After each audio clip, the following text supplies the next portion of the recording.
El dualismo no es algo nuevo, por cierto, es algo desde muchísimos años atrás. De hecho, en la época de Jesús, en el tiempo de Jesús, existía. Ahora bien, hoy en nuestros días sigue afectando. ¿De qué manera? En la manera en que nosotros pensamos o queremos ver nuestra propia cosmovisión de lo que nos rodea. Es decir, si yo estoy en un lugar como este llamado iglesia, pues debo de pensar porque estoy en la iglesia.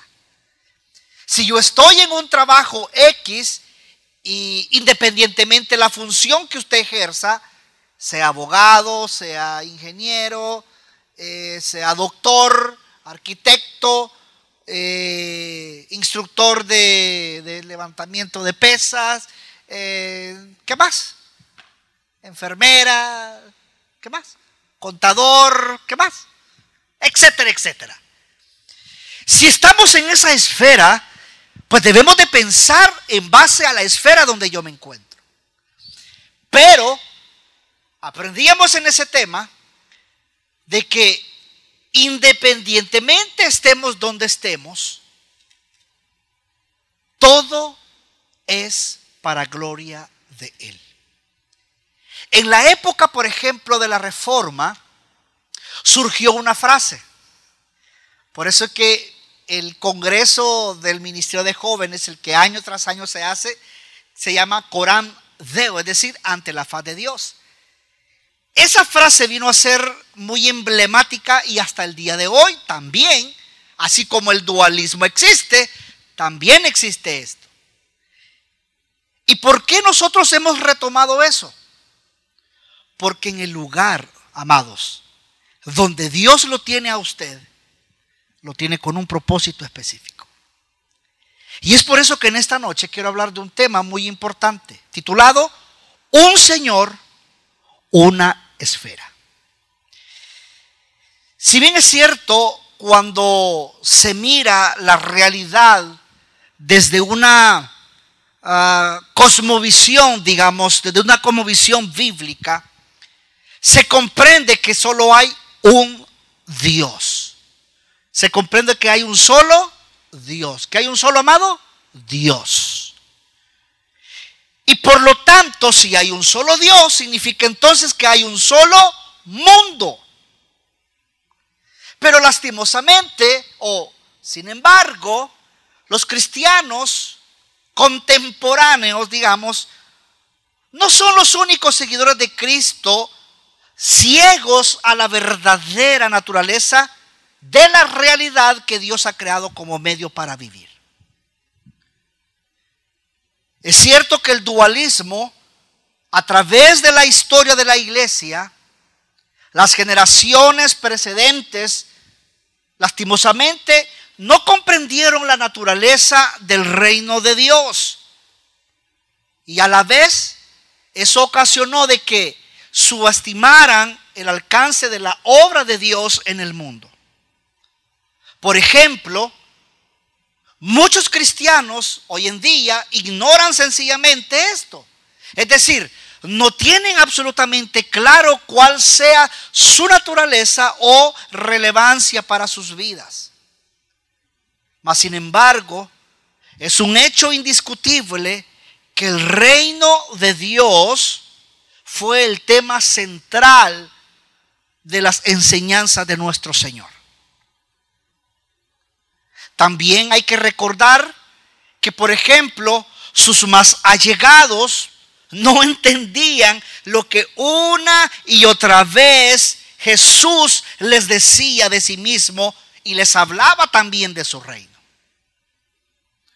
Es interesante ver que después del paso de 3 años, estando los discípulos con él, los mismos discípulos de Cristo aún podemos ver en mucho contenido de la Biblia que demostraron mucha ignorancia cuando le acompañaron, por ejemplo, en sus viajes.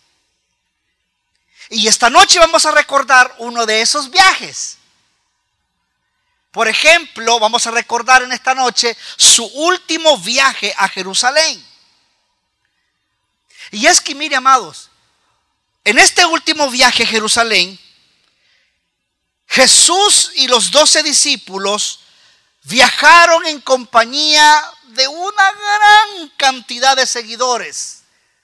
Específicamente, muchos eran de Galilea.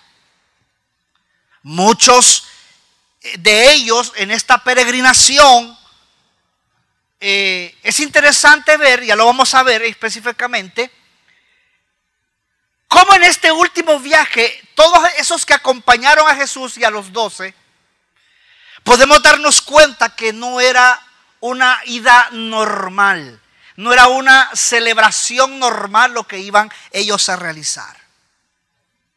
¿Por qué, pastor? Porque es interesante ver, y ya lo vamos a contemplar en el pasaje que vamos a estudiar en esta noche, cómo se puede contemplar el sentimiento o la emoción que eso ocasionaba en ese último viaje. Es interesante ver que en este pasaje muchos de los que acompañaban a Jesús y a los 12, ellos estaban tan seguros que por fin estaban a punto de ver en su mayor expresión, en su mayor gloria, lo que Jesús iba a realizar. Porque ya usted se va a dar cuenta en este pasaje que muchos de los que acompañaban a Jesús creían que Él era el Mesías. Y que en esa ocasión Él se iba a dar a conocer en toda su gloria.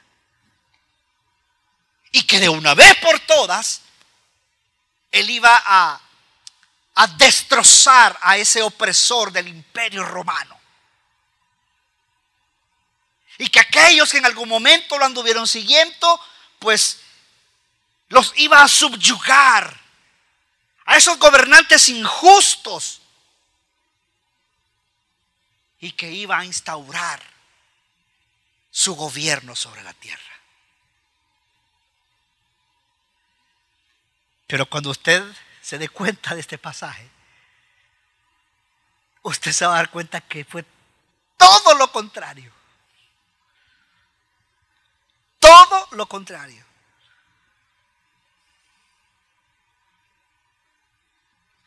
Hay una parábola que quiero compartir con ustedes. Y es una parábola que se encuentra en el libro de Lucas. Quizás muchos de nosotros nada más la hemos visto y la hemos ojeado y no le hemos tomado mucha importancia. Pero quiero que a través de esta parábola usted prepare su mente y su corazón y se pueda dar cuenta la razón por la cual Dios aún mismo permitió que hoy usted estuviera en esta noche. Y es la parábola, nada más ni nada menos, la parábola de las minas. ¿Cuál es? ¿Usted la había escuchado alguna vez? ¿La parábola de las minas? Vámonos al libro de Lucas, capítulo 19.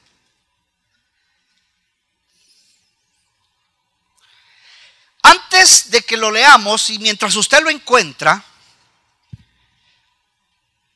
no olvide algo. Dijimos hace un rato que este es el último ¿qué? ¿Ah? Exacto, Oscar. ¿El último qué, Miguel? El último viaje. Pues resulta ser que lo que vamos a leer ahorita es en un contexto en el cual él estaba descansando. Porque fue después de que entra a la casa de un hombre llamado Zaqueo. ¿Usted ha escuchado de Zaqueo? Ok. Pues resulta ser que en uno de esos días de descanso, Jesús viene y les habla a todos ellos acerca de esta parábola preciosa. Porque al referirse a esta parábola, Jesús quería dejar claro una enseñanza muy específica. El autor de este libro es muy conocido, sabemos específicamente que es Lucas. Lucas viene y nos revela que el pueblo que esperaba la venida del Mesías se apoyaba, por ejemplo, en un paradigma falso como muchos hoy en día lo hacen. Por eso Jesús vino y habló de esta parábola que vamos a ver en esta noche. Por eso dijo, ciertamente, cierto hombre de familia noble fue a un país lejano a recibir un reino para sí y después volver. Y llamando a 10 de sus siervos, les dio minas y les dijo, negociad con esto hasta que yo regrese. Pero sus ciudadanos lo odiaban y enviaron una delegación tras él diciendo, no queremos que éste reine sobre nosotros. Y sucedió que al regresar él, después de haber recibido el reino, mandó llamar a su presencia a aquellos siervos a los cuales había dado el dinero para saber lo que habían ganado negociando. Y se presentó el primero diciendo, Señor, tu mina ha producido 10 minas más. Y él le dijo, bien hecho, buen siervo, puesto que has sido fiel en lo muy poco, ten autoridad sobre 10 ciudades.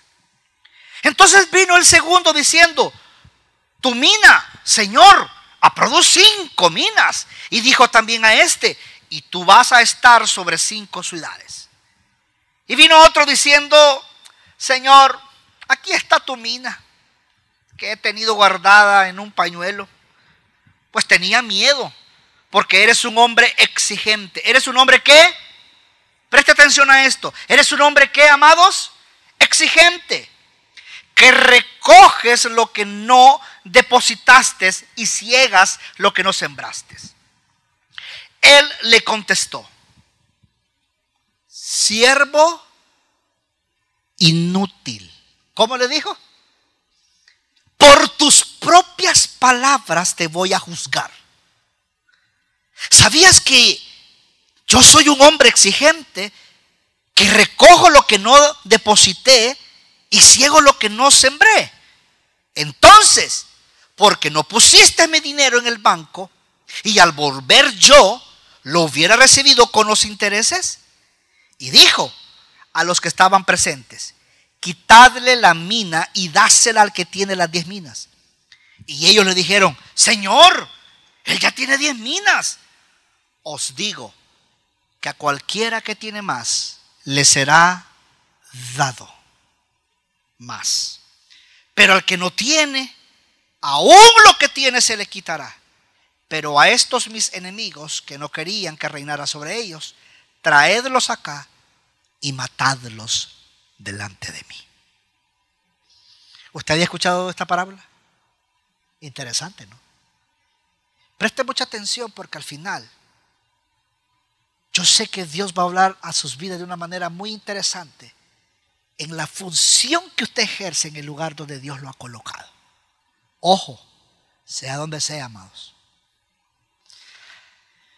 Qué interesante, porque aquí claramente hay una concepción equivocada del reino. Pastor, ¿y usted por qué menciona eso? Porque mire, Jesús claramente, cuando vemos estos versículos, Jesús contó esta parábola para corregir el error de sus seguidores respecto a la clase de reino que estaba instaurando, y que los roles, él, el rey, y ellos, sus siervos, tenían que desempeñar, ya que el entendimiento de los discípulos estaba entenebrecido por varios conceptos erróneos. Hay muchos de los que podemos sacar en esta noche, pero yo nada más quiero mencionarles 2 de ellos. En primer lugar, es interesante ver que el primer error, es interesante ver que ellos creían que cuando Jesús entrara en Jerusalén, él iba a ser proclamado rey. Y que una vez él iba a ser rey, lo que iba a suceder es que él iba a establecer un reino político. Ellos pensaban que sería un reino que estaría presente. Ellos pensaban que iba a ser un reino que iba a ser físico, que iba a ser un reino que se iba a concentrar en el poder y la autoridad terrenal, y que por lo tanto ellos deseaban un pedacito de protagonismo dentro de ese reino. Pastor, ¿por qué menciona esto? Porque si usted da cuenta, en el libro de Marcos, en el capítulo 10, en el versículo 35 al 40, ellos pensaban que podían obtenerlo de una manera muy fácil, de una manera sencilla, nada más pidiéndolo. Segundo error que podemos encontrar acá, considerando el contexto y las palabras en cualquier momento del pasaje de Lucas 11, por ejemplo, resulta claro que los discípulos pensaban que no tenían nada que hacer, nada más que esperar el reino. Sentémonos, Alejandra, porque ella va a venir. Y preste mucha atención a esto, amados. Sentémonos, porque ya va a venir. Ya va a venir el reino. Él ya va a poner orden en la tierra. Eso pensaban los discípulos. Pensaban de que Jesús iba a establecer el reino pronto. Y que lo único que ellos tenían que hacer era esperar. Esperemos. Disfrutemos ahorita. Comamos y bebamos. Compremos esto, compremos esto otro. Tranquilo. Él ya va a venir. No se preocupe. Qué triste.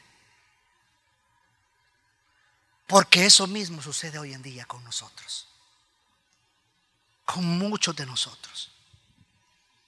Actuamos como si solo hubiéramos sido salvos para la gloria celestial. Y mediante poco en cuanto a cómo servir a Cristo y desempeñar un papel aquí y ahora en la edificación del reino. No nos preocupamos por los que están a nuestro alrededor. ¿Y para qué? Y no, de todas maneras ya se sabe, Dios ya sabe a quién va a elegir. Entonces nosotros, ¿y para qué voy a gastar tiempo? Y olvidamos el mandato tan especial que Dios nos ha dado a cada uno de nosotros.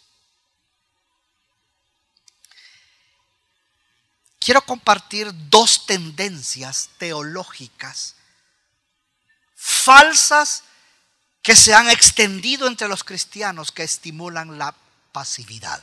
¿Que estimulan el qué? La pasividad. Número uno. La primera tendencia teológica falsa. Número uno. El fatalismo. ¿Cuál? ¿Cuál, amados? ¿Esta mesa? ¿Cuál? El fatalismo. Fatalismo, ojo, porque no muy distinto del que prevalece entre los animistas. Es decir, todo lo que sucede en la vida, por ejemplo, aún dentro de la iglesia cristiana, es la voluntad de Dios.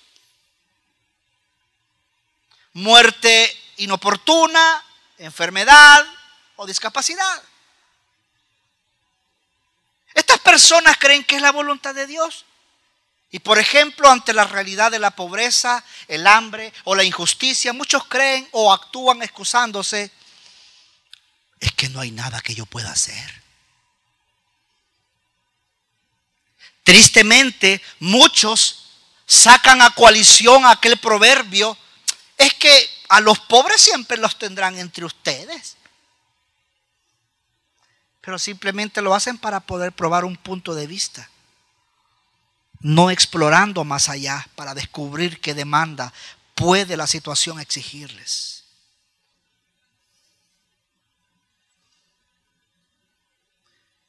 olvidan, o mejor dicho, hacen caso omiso a aquel que alimentó a 5,000, pero también a aquel que conquistó la muerte.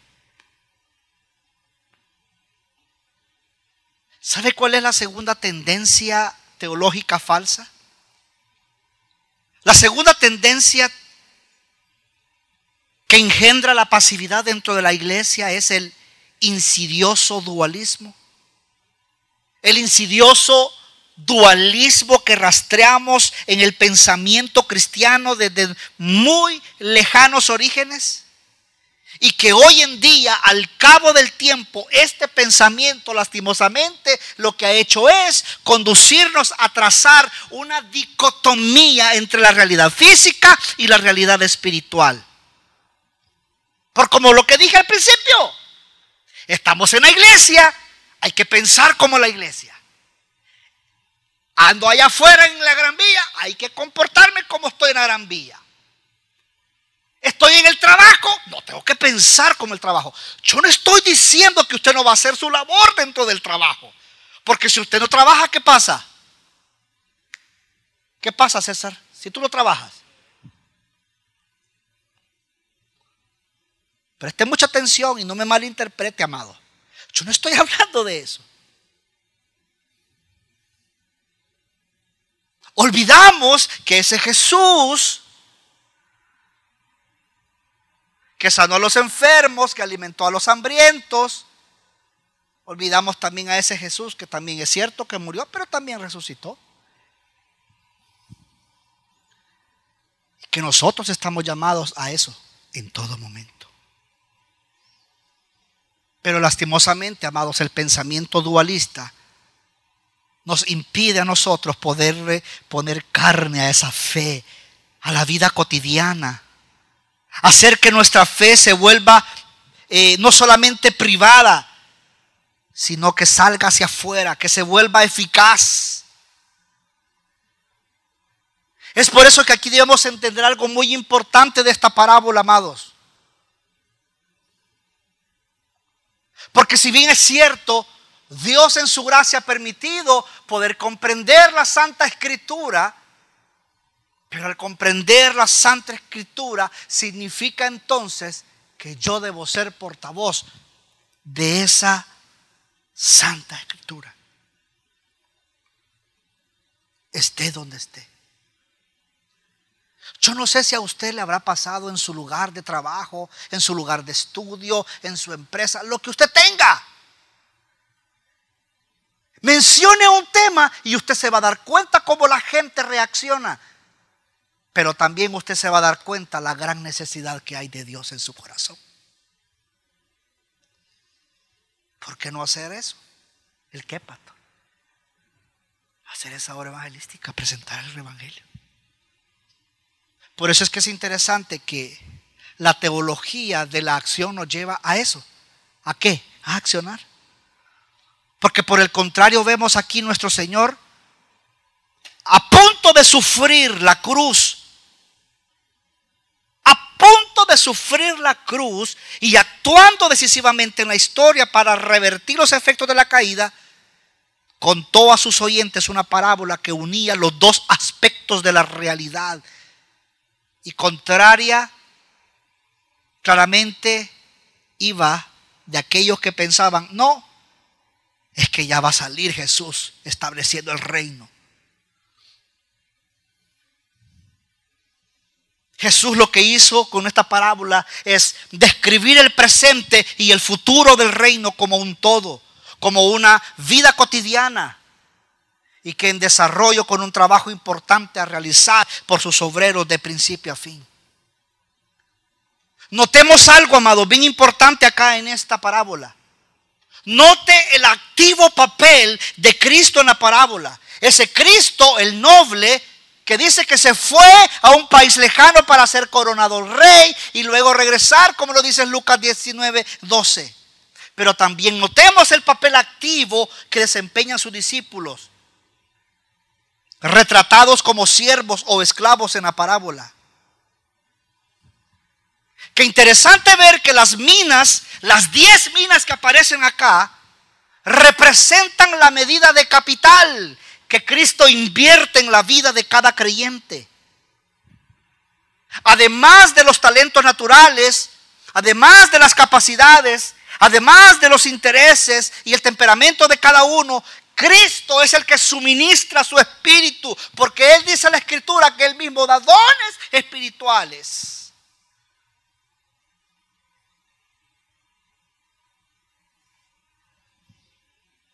Y que se nos ha sido dada también toda bendición, como dice Efesios 1:3, espiritual en las regiones celestes. Quiero que entienda algo, amado, que estos no son concebidos para ser dilapidados. No han sido para ser guardados. No han sido para ser utilizados o para engordar nuestros egos. Son concedidos como recursos que han de ser invertidos y empleados en la expansión de su reino. Ponga atención a esto, amados. A cada uno de nosotros, incluyendo este que les habla esta noche, Él nos ha concedido un capital a cada uno de nosotros para hacer una contribución singular al presente avance de su reino. Hemos sido llamados a ser creativos, prácticos, industriosos, enérgicos, activos y diligentes con el capital que nos ha concedido. No obstante, este conflicto espiritual se manifiesta en la tierra de maneras muy tangibles. Tiene consecuencias para los individuos y las culturas. ¿Por qué, pastor? Porque claramente nos damos cuenta que el enemigo ha ocupado la tierra.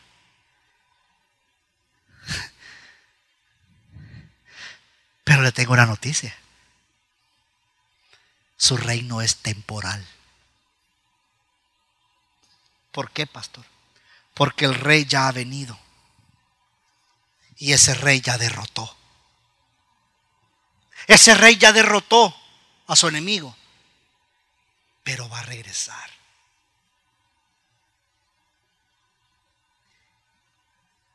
¿A quién cree que ha dejado mientras Él regresa? ¿A quién? ¿Y quiénes son sus siervos?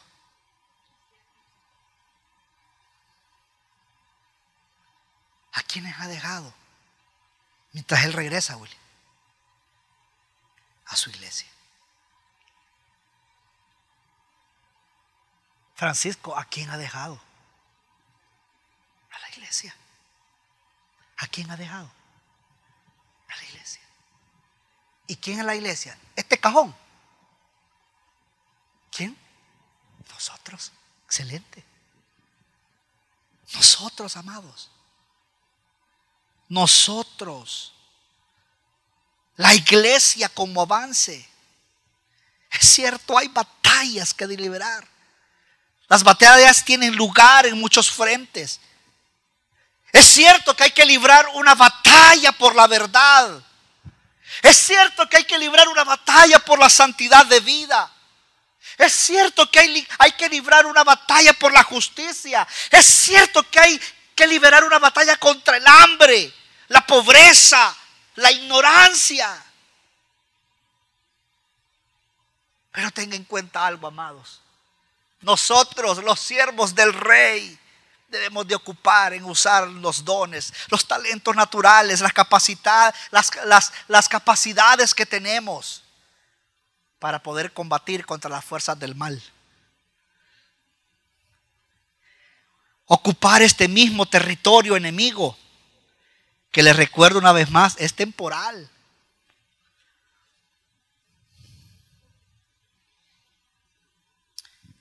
Termino con algo.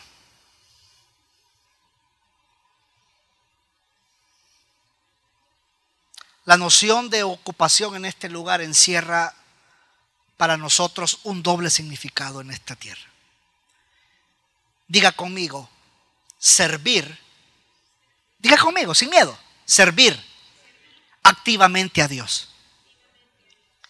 ¿Qué significa eso, pastor? Hay que ocuparnos de nuestros negocios.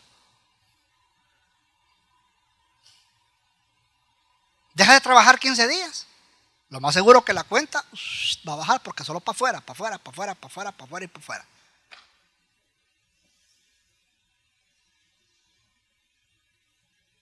Deja de trabajar un mes.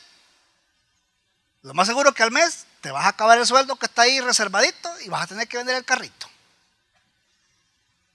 ¿Sabes qué? Ocúpese de un negocio. Ocúpese de su trabajo. Ocúpese de su empresa. Ocúpese de lo que hace. No sé qué es lo que hace usted. No sé qué usted realiza durante el día. Pero lo que sí sé es la labor que cada uno de nosotros debemos de ejercer. Ocupémonos de nuestros negocios. Ocupémonos de nuestro trabajo, de nuestras empresas, el lugar donde Dios lo tiene. Pero recuerde que está en un terreno temporal. Porque este reino es temporal. No piense como los discípulos. Que ellos pensaron, hoy sí ya la hicimos. Vos, Pedro, lo más seguro que como sos el que siempre andas con Jesús y anda volando cabeza y orejas y todo, vos vas a ser el vicepresidente. Vos, Juan, como sos el que le anda rescostando ahí, que sos el amigo, te quiero yo y tú a mí, somos una familia feliz. Yo creo que vos vas a ser el ministro de educación, porque sos bien educado. Los discípulos pensaron que el reino de Jesús iba a ser establecido aquí, pero Jesús les presenta esta parábola. Esto nos lleva al segundo punto que debemos tomar en cuenta en este reino aquí, en esta tierra, que debemos de librar un conflicto espiritual. ¿Qué significa eso? Ocupemos este territorio enemigo para proclamar el evangelio. Y esta es la tarea unificada que nuestro Señor nos ha asignado, amados. Amados, pertenecemos y servimos a un Señor y participamos en un reino, ahora y por siempre. Pero usted puede decir, pero mire, pastor, la hacienda del amo en la parábola no es menos suya, fíjese. Y yo aquí no veo claro, pues.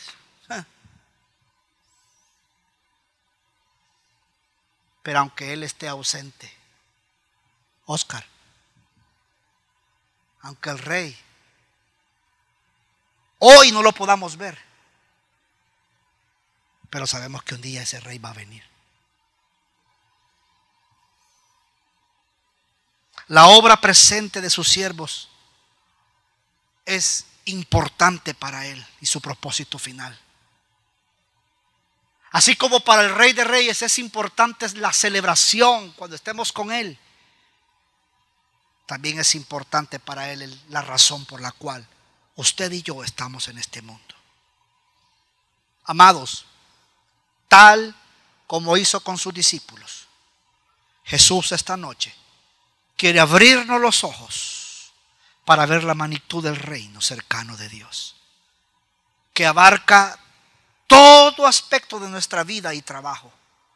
Él nos llama a un nuevo estilo de vida, inmersos en su presencia. Vayamos, proclamemos y enseñemos la verdad. Vamos a orar.